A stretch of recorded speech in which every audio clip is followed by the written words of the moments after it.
Welcome to Altered Heart. Today we're going to continue our series on Christian deceptions, sabotage, and landmines by uncovering the landmine of pride. The landmine of pride brings destruction and does not belong in the life of a Christian, at least not the kind of pride that lifts our flesh man up and fails to glorify and honor God. It tempts us to believe that we know better than God does. And God is very specific. In His Word, He says He hates pride. Proverbs 8:13 in the NIV says, "To fear the Lord is to hate evil. I hate pride and arrogance, evil behavior, and perverse speech." Proverbs 29:23 in the New King James says, "A man's pride will bring him low, but the humble in spirit will retain honor." Proverbs 16:18 through 19 in the Message says, "First pride, then the crash. The bigger the ego, the harder the fall. It's better to live humbly among the poor than to live it up among the rich and famous."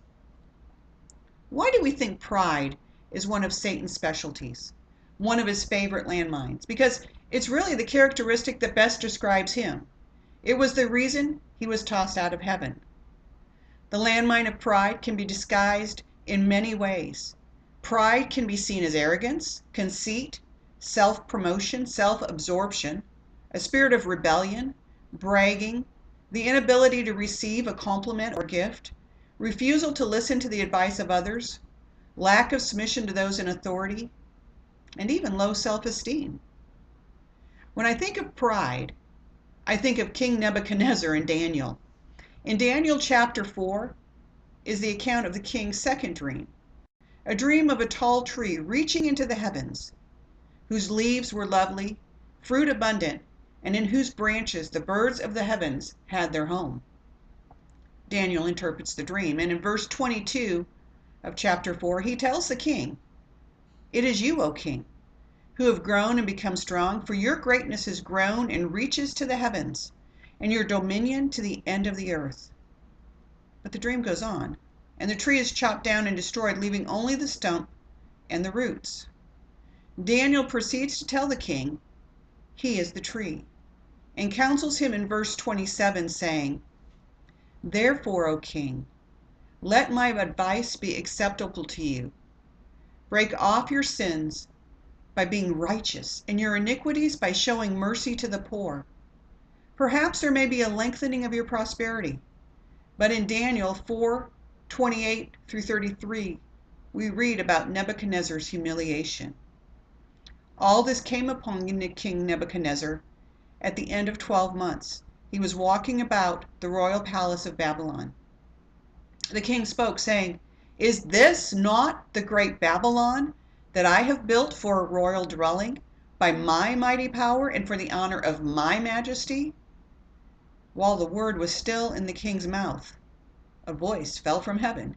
"King Nebuchadnezzar, to you it is spoken, the kingdom has departed from you, and they shall drive you from men, and your dwelling shall be with the beasts of the field. They shall make you eat grass like oxen, and 7 times shall pass over you, until you know that the Most High rules in the kingdom of men and gives it to whomever he chooses."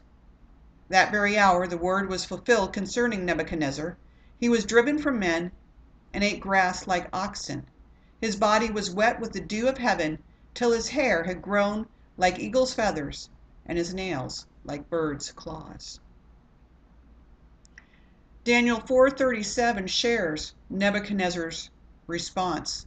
And he says, after this, "Now I, Nebuchadnezzar, praise and exalt and glorify the King of heaven, because everything he does is right, and all his ways are just. And those who walk in pride, he is able to humble." Guys, we can humble ourselves, or God can humble us. The choice is ours. Humbling ourselves is really far less painful than inviting God to do it. He tends to make sure his lessons take. 1 Peter 5:6 in the NIV says, "Humble yourselves, therefore, under God's mighty hand, that he may lift you up in due time." As I was studying for this lesson, I came across a poem I would like to share by Beth Moore, entitled, "My Name is Pride." It says, my name is pride. I am a cheater. I cheat you of your God-given destiny because you demand your own way. I cheat you of contentment because you deserve better than this.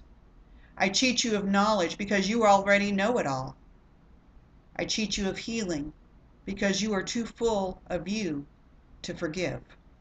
I cheat you of holiness because you refuse to admit when you're wrong. I cheat you of vision because you'd rather look in the mirror than out a window. I cheat you of a genuine friendship because nobody's going to know the real you. I cheat you of love because romance demands sacrifice. I cheat you of greatness in heaven because you refuse to wash another's feet on earth. I cheat you of God's glory because I convinced you to seek your own. My name is pride. I am a cheater. You like me because you think I'm always looking out for you. Untrue. I'm looking to make a fool of you. God has so much for you, I admit, but don't worry. If you stick with me, you'll never know. Stay tuned for our next video in the series. Thanks for watching. God bless and have a great day.